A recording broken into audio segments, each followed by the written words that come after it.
نے سب سے پہلا ہادی آدم بنایا تھا. اللہ نے حضرت آدم کو تخت نہیں دیا, تاج نہیں دیا, جبکہ خدا نے آسمان پہ اعلان کیا تھا کہ میں اپنا پہلا خلیفہ بنانے لگا زمین والوں کے لیے. تو میرے مالک اگر تو نے پہلا خلیفہ بھیجنا تھا اسے پورے جاہ و جلال کے ساتھ بھیجتا, تاکہ دنیا کو پتا چلتا کہ جبار و قہار کا خلیفہ ہے. اسے تخت دیتا, اسے تاج دیتا, مخلوقات کو اس کی تابع کرتا, اس کے سر پہ تاج ہوتا. لیکن تو نے کوئی روب نہیں دیا. آواز پروردگار آئی, میں آدم کو تخت اور تاج بھی دے سکتا تھا. اب جملہ بڑا باریک ہے, جو جاگ رہا ہے وہ جملہ سنے گا. میں آدم کو تخت اور تاج دے دیتا, لیکن اگر میں آدم کو تخت اور تاج دے دیتا تو قیامت تک قانون بن جاتا, جس کے پاس تخت ہوتا وہ میرا خلیفہ ہو جاتا.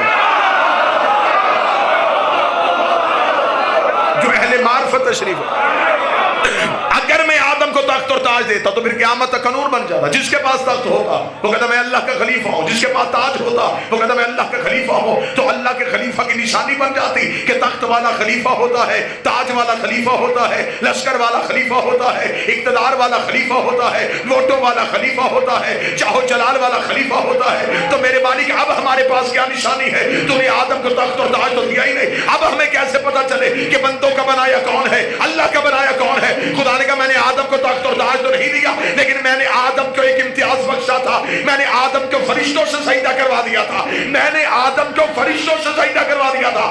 اب قیامت تک یہ نہ دیکھنا تخت میں کون بیٹھا ہے, یہ دیکھنا فرشتہ کس کے دروازے پہ آ